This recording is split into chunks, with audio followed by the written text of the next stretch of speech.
Good evening, guys. My name is Andar, and welcome to another edition of Kenshi. It's basically part 2 of our Kenshi report, and like I told you guys before, we're basically gonna show you stages of our progress across Kenshi, and that's what you're seeing here today. It'll be in clips as we bring everything together. We will show you different videos, different stuff, and different activities that we did. You can see that Seitara's family has actually grown pretty significantly. And one cool thing about this game is the dialogue that takes place between the characters. You can actually see here, Seitara is busy talking to the companions, and they just, they talk about really funny stuff sometimes. One of them even says during the fight that's coming up right now, they talk about how there's some singing, and it's really fun to sing a particular line of songs, which is really cool for me to think about, because you're in the middle of a fight, you're attacking hungry bandits. This is basically a first group attack project or endeavor for the first time. It was really interesting to see these guys discussing how to sing songs in pubs and stuff while they're attacking bandits. Hell, the discussion actually goes on while they're fighting. I mean, if you notice now, we have sent our minor members to the back. Buta, Miner, the two miners, Swift, and Space have been sent to the back, Spacey, while the main members are busy attacking. You can see that Seitara is wielding his katana. All the other Shek members of our extended family, the Andars, we established a house for our members of Kenshi so that we can take over the land and look at some serious katana action. By the way, we haven't trained our troops much. This is basically fresh off-the-mill recruits going at it, and they make very easy work of the bandits. It's quite easy. These guys are not the dust bandits. They're what are they called? They're the starving bandits and the hungry bandits. Now you can actually look at that. He's talking about singing the last part of his song while he's rushing to kill bandits. That's quite interesting. And the dialogue goes on no matter where the two characters are. There we go. And he's like doing a pirouette and attacking the fallen enemy. You could just stab the guy. You could just do a fatality. And here come the Shek guards to help us out. A little too late. It's more like they're just looting from us.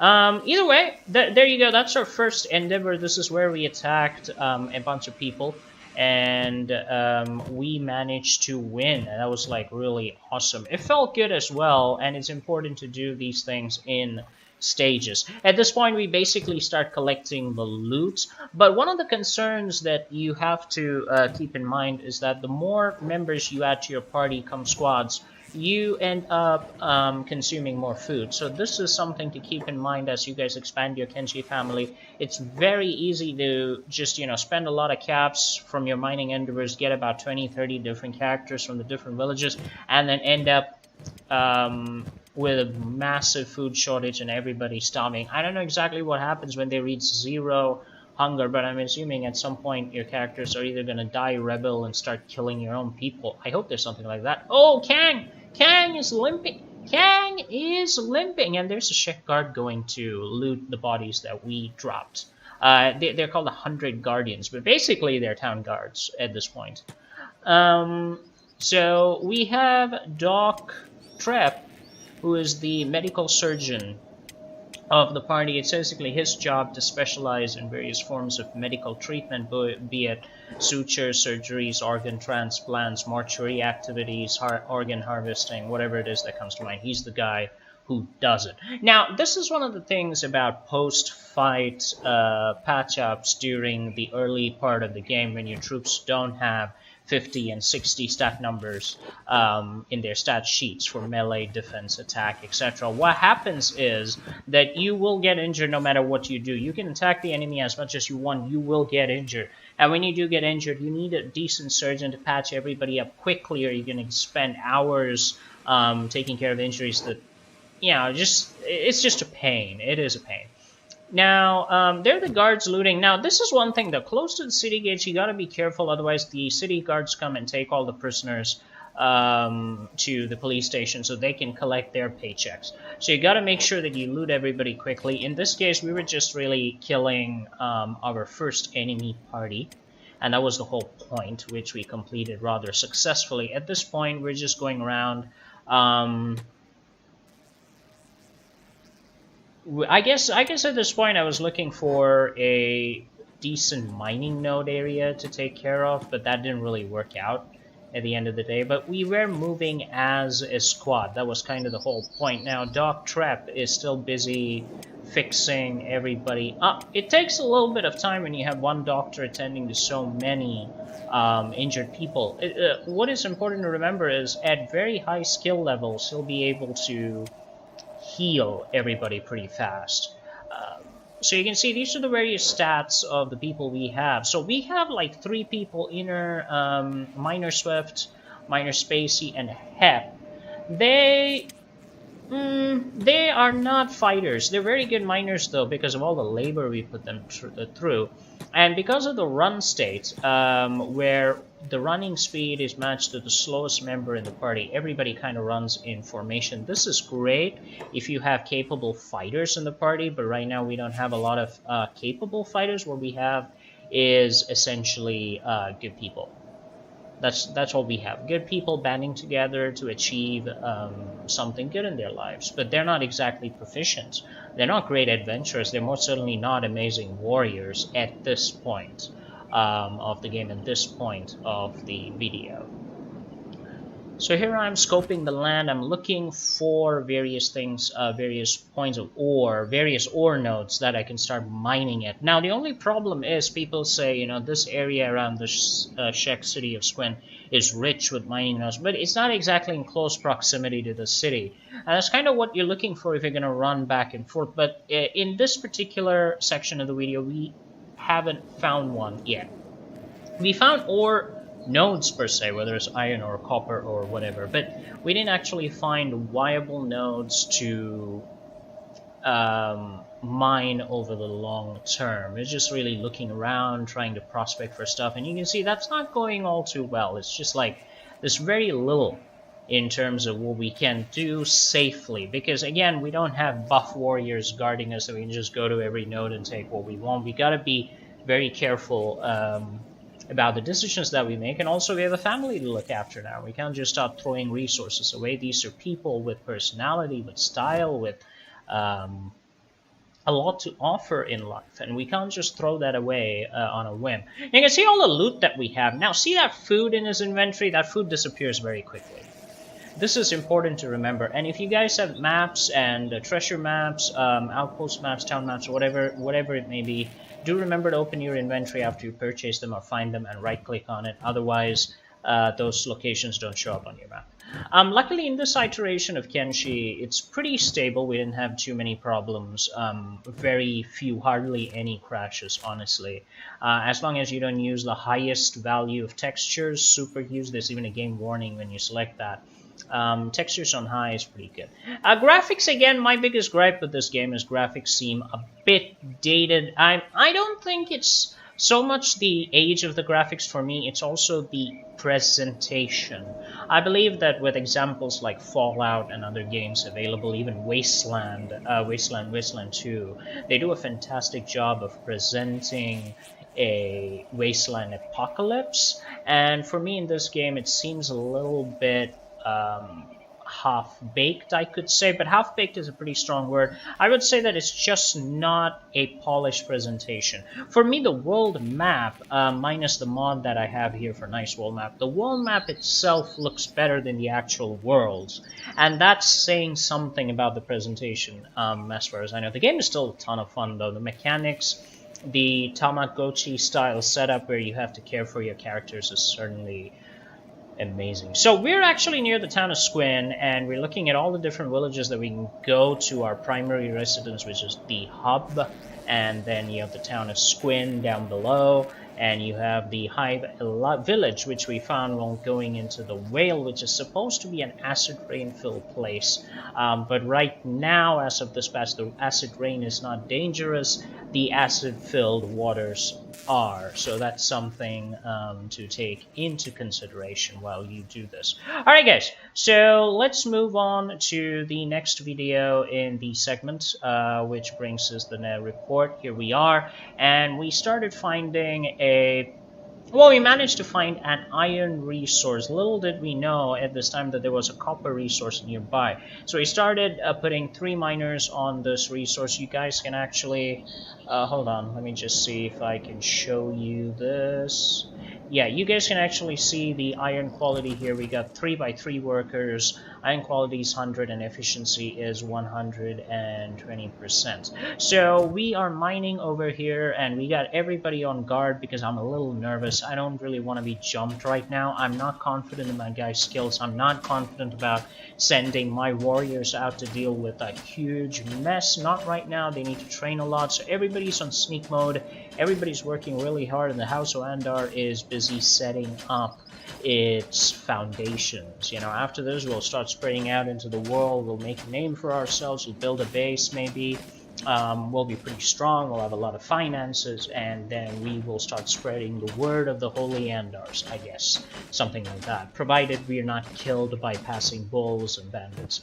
Remember to get backpacks. You do get them in cities. I got these from Squin. The city of Squin, was it? Squin, and you should buy backpacks for your troops. It is better to actually buy the trade backpack, which allows you to stack the resources as you get them for your miners. Now, I didn't actually know this at the time, that the trade backpack was just much better. And here I am retrieving the backpacks that my 2 main warrior characters drop off, and also the surgeon.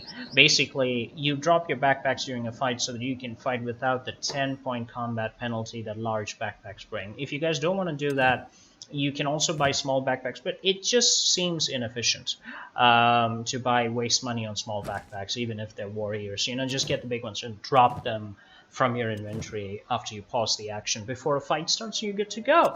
One thing to remember, once again, if you have mining characters who are not going to be warriors, you know, outpost managers, etc., give them the trade backpack, which basically looks like a square box, rectangular box, and that allows you to stack copper base. I don't have the exact numbers. I calculated this when I was recording the video. I'm compiling the audio and webcam part to this video. But when I was recording the playthrough, I counted about 36 plus 12 copper ores in a character with a large backpack, including his inventory. That's about 48. Ores that you can carry, and I can see on screen. Yeah, it's about that much. So 4, 8, 12, 16, 20, 24, 28, 30, 32, 34, 38. Yeah, okay. 38-ish plus another 12 in the inventory. That's about 50. But if you have the trade backpack where you can stack stuff, you can bring back as much as 96 copper ores, and that just improves your profitability a lot. So if you have a bunch of guys with the trade backpacks, it's just easier to go that route. So here we go. Here's the next part where we finally managed to find 2 copper nodes, some iron nodes too. So we got 2 guys over there mining iron ore, and we got Saitara and another guy over here mining copper. Now I think we're gonna get into a fight here. Something just happened. Everybody's on alert. I'm not entirely sure what's going to happen. Now, a lot of the times when you're mining, the reason you want to be really close to a city is that your guys can come running out from the shelter if they need help. So I'm gathering the troops right now. Something weird is about to happen. Oh, we're going to get attacked by bandits. I hope these guys are starving bandits, because I'm pretty sure I'm going to get my ass kicked if I try to fight dust bandits at this point, or they need to have been hammered by somebody beforehand. You know, if somebody just gave us their second-hand mobs, we would be more than happy to handle them at this point. Yeah, this is the backpack I'm talking about, the trade backpack, which allows you to stack, as you can see with the numbers and super square. This is what makes it really easy to carry mine loot in large numbers. The profitability scales immensely. And also the mining backpack is cheaper. For miners specifically, it has big combat penalties for warrior characters. So here we go. We're gonna fight again. I believe at this point that we initiate the combat, not the enemy characters. It's we who do it, so we can take our own sweet time to bring everybody together. They're not really looking to hurt us right now, so we're gonna switch off sneaked so that we can just run into battle like crazy people. Now, at this point, I have a complete confidence in my characters. I'm actually missing two. Yeah, two fighters who are not in the picture right now, plus the goat. Now, contrary to public opinion, I will recommend that you guys buy a herd of goats if you have the constant, uninterrupted food supply to assure it, and you assign one of your followers, two of your followers, one being a medic as a goat herd, because a herd of developed goats is a powerful enemy. Powerful assault force in this game. It can also be deadly enemies that will murder your entire party. Yes, fear the goats. Fear them.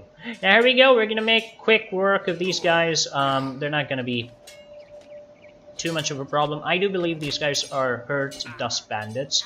Yet we have Kang and Fighter Oron taking on multiple enemies, like a 3-on-2 right now. Well, 3 versus 1, but in 2 groups, and I do believe that they're going to get the better of us if help doesn't come soon. Oh, these guys are hungry bandits, okay. So we may be safe, but I'm not really sure. I need Saitara and Rain to finish killing their targets so they can actually come in here and help. They're doing a pretty good job right now. I've started using a strength dumbbells mod that allows characters to train their strength up to 50. At this point, I think they have like training up to 20.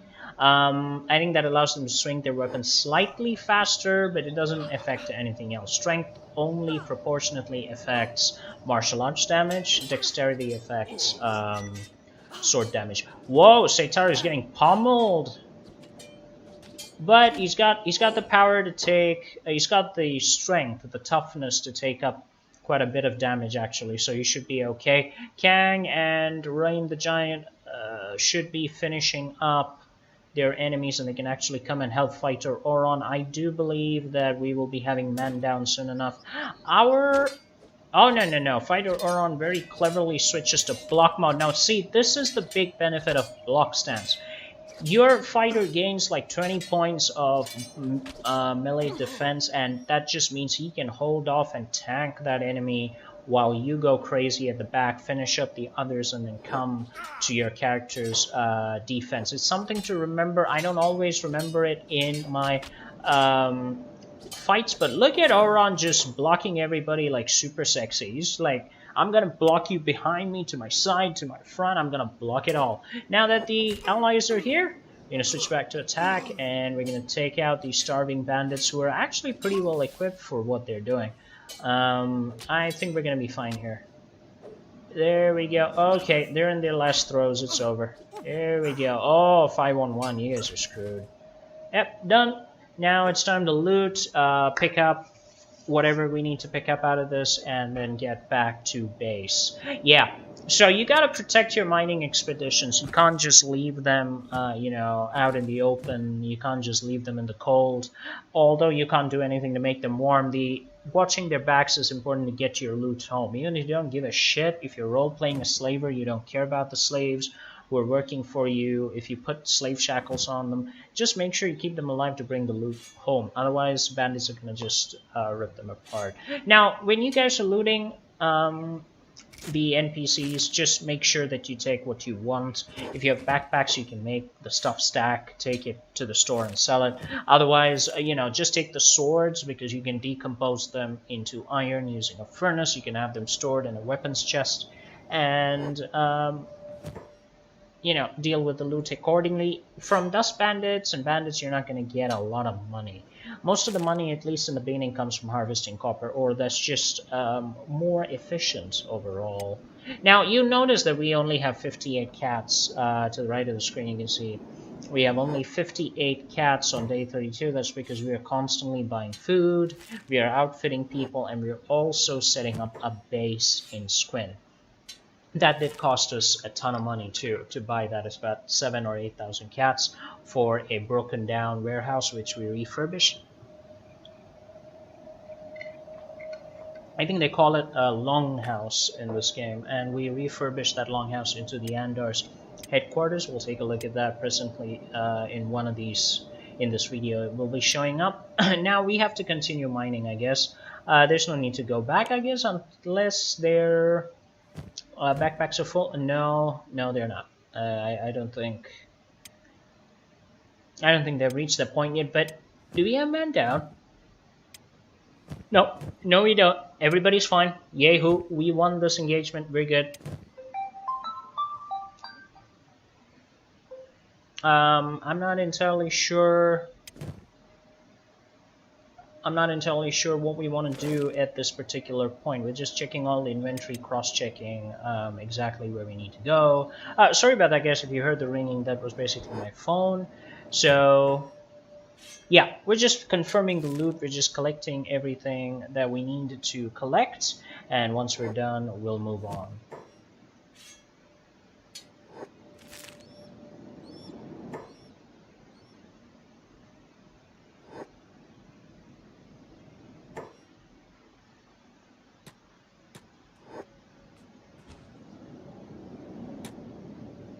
Yeah, when a bandit starts getting up and, you know, tries to be an ass, you just chase him down and you kill him. If you're dead, stay dead. I mean, I'm just saying.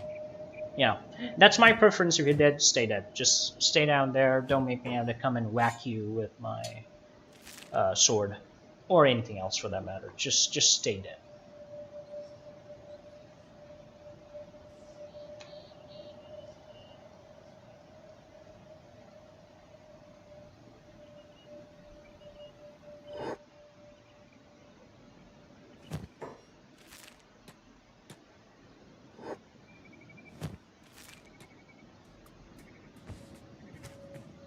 Do remember to retrieve your backpacks on the way. Always retrieve your backpacks. You leave the backpack, that's 3,000 cats down the drain. Just imagine, you know, you worked so hard to collect all those cats and you just go down the toilet. No, thank you. And I think, are we still gonna guard our miners? Yeah. So those 3 guys will go back to guarding the miners. No need to leave everybody, I think, at this point. Some of us can go back to the house, but I do believe that it is good to medicate everybody. Now, this is our house in the ruins. It's a very small shack which we refurbished. We have some food storage and other items. We are collecting most of those items in order to migrate to a longhouse in Squin.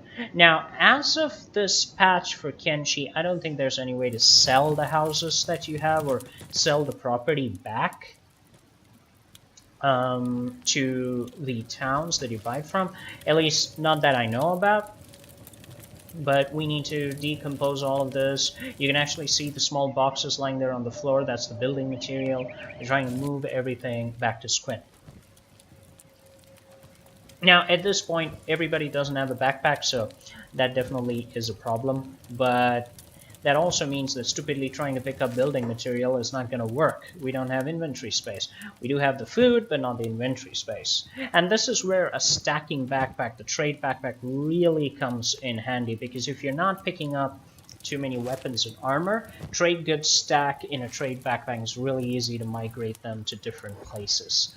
So this actually takes a few trips. It doesn't happen immediately. We don't have the backpack space to bring everything from the ruins, from the hub, which is actually available in substantial quantity to our new house in Squin. So we're just going to do this run back and forth. Luckily, the auto-run pathing system is very good. Your characters do find their way on their own to their destinations.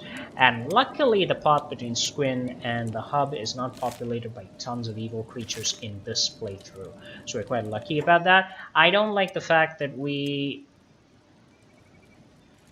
I don't really like the fact that we have to do this kind of, you know, house moving run repeatedly, but at this point we just don't have the funds to buy trade backpacks for everybody. We do in the very near future, but at this point no. So we got to go back and forth, get all this set up, move everything, because building material is required no matter where you go. And if you guys are building an outpost, which we will show you in the future, please remember to carry sufficient building material and have enough people with backpacks to bring that material to your outpost. You don't want to waste time building a half-assed outpost only to be attacked by bandits or any other nasty creature out there and then die. You really don't want that to happen, guys. So please, make sure that you take care of that. That's very important.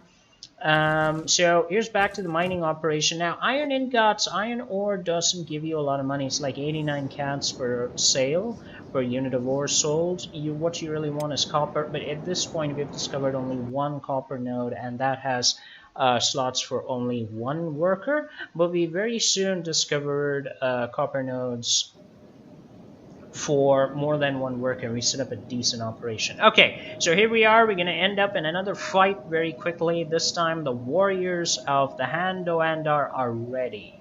We are strong, we are powerful. Let me just show you guys the stats here, and you can actually see we got better attack, defense, and strength, minus the penalties related to weather, and our troops are now much better. Now, the problem here is that our crossbow shooting companions here end up misfiring quite a bit. They end up hitting, well, their own friends. That's friendly fire, that does happen. Now, you can see a big minus 70. Yeah, that 81 stat that happens, that's the damage from the crossbow.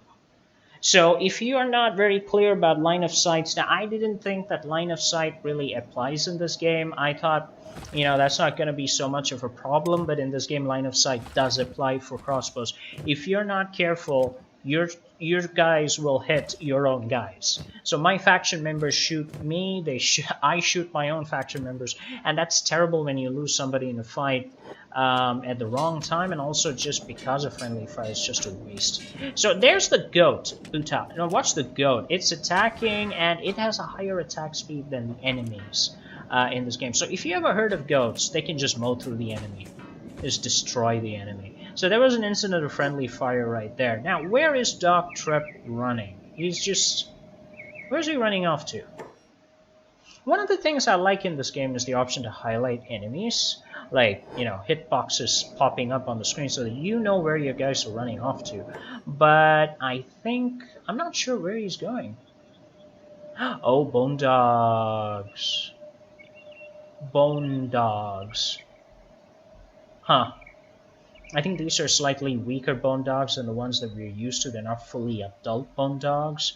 They're part of the wolves faction, so I think we're gonna take them. I think we're gonna bring everybody together first. Yeah, they don't seem to be aggressive right now. We're just gonna bring everybody together and then take them. Hopefully we have the health and we have the ability to fight these guys. Look at all the blood on the ground, you know? The sands are running red with blood.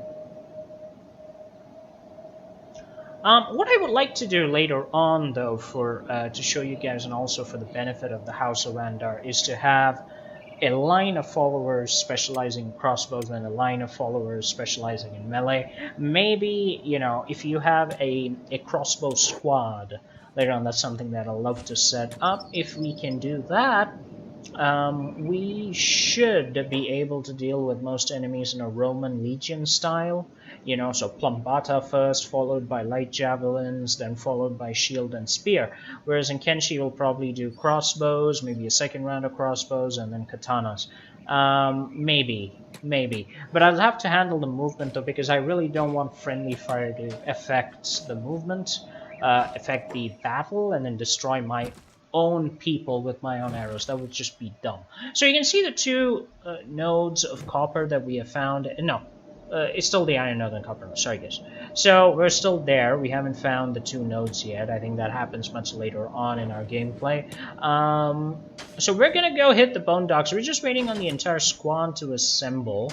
Yeah, here we go. Now you'd wonder why we need so many people to attack bone dogs. It's just that their stats are big, man. In Kenshi, you're not a hero.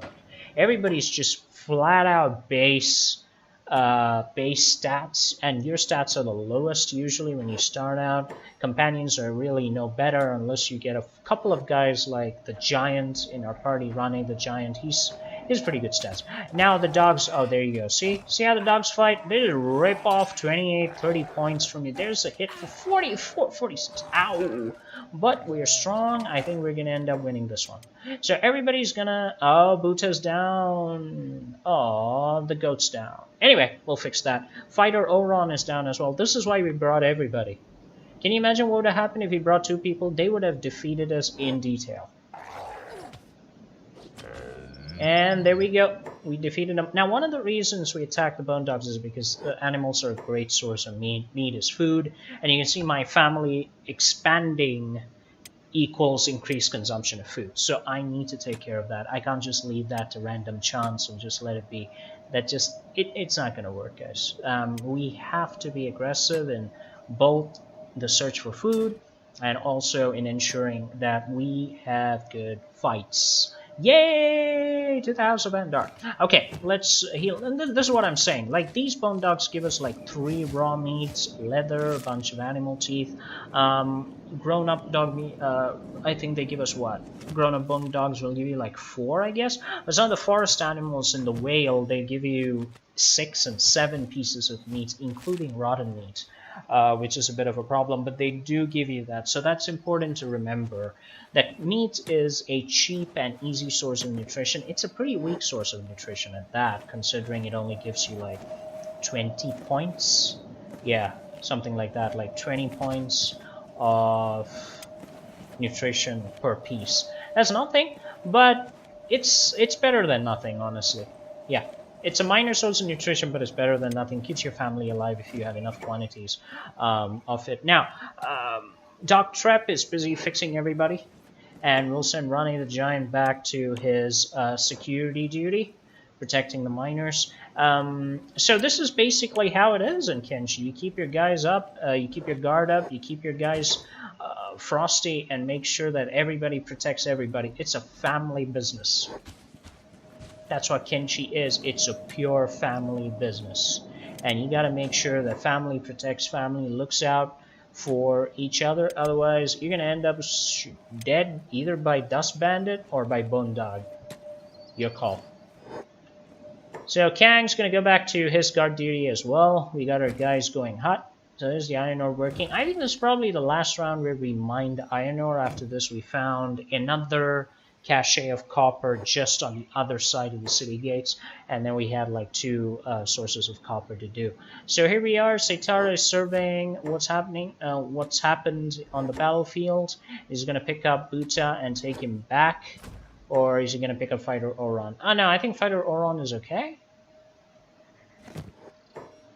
Nah, okay, Seitara just wanted to check out if everybody had loot. Well, why not? It's better to be sure. Why leave valuable loot lying on the ground? Yeah, there we go. There's something to loot. We got some pants and armor and a wooden sword, an iron club. That's not much, but, you know, everything helps. Everything helps at this stage. So we're going to pick up the bodies and take them back home. Hopefully we have at least 1 bed. If you don't have a bed, that would be pretty poor. There we go. Now, picking up and carrying bodies also contributes to our strength buildup, athletics buildup, everything. So remember, there's no useless activity in this game. As far as I know now, everything you do improves your stats. So it's not like a burden to do this and help out people, about the wounded. You can also develop your surgeon skill by being nice to other NPCs, applying surgical salves to NPCs who are wounded. Make sure that you stay frosty on your toes, checking for enemies, guys, because this game doesn't highlight the enemies for you. It does tell you in sneak mode where the enemy is coming from, the general direction, but outside of sneak mode, you know nothing. It's just basically mark 1 eyeball that spots, uh-oh, there we go. See, the unconscious, playing dead starving bandit says, give me back my stuff, and now we have to put our luggage down, that's our unconscious team member, and go back to banging on the bandit. Luckily, 1 bang is all that's required. We're good. Alright, let's keep going. Well, he's got a sword. We just want to take that away. The rest of it, we don't care. We don't need the rags. Wow. It's just comprehensive. So this is kind of the drama that comes out in Kenshi, you know. You're like just trying to mind your business and have a peaceful day with your family, and suddenly everybody goes crazy.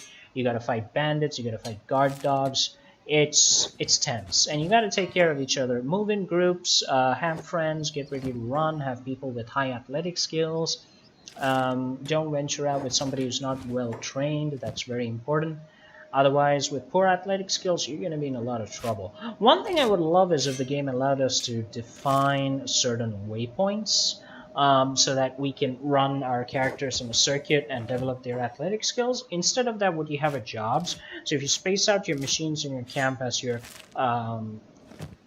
the members of your family keep running around, they will be able to develop their athletic skill that way too. Just keep the run speed on max so that everybody runs, runs, runs, runs, runs. That's very important. Run, people, run! Inventory management is another skill in Kenshi, unless you have backpacks for everybody. We do buy backpacks very soon after this. We get a lot of copper ore back into town, and things get much easier from there. Probably in the next video I'll be showing you guys an expedition to the whale for food, because I think we're confident enough now that even with a few injuries we can take on some pretty hard-hitting enemies, at least in terms of wild animals, like the, what is it, the gorilla, whatever it is. And here's a longhouse. Check it out, guys. This is the longhouse of the House of Andar. It's in the town of Squin. We're just sending everybody back there, making sure that our mining operations are going well.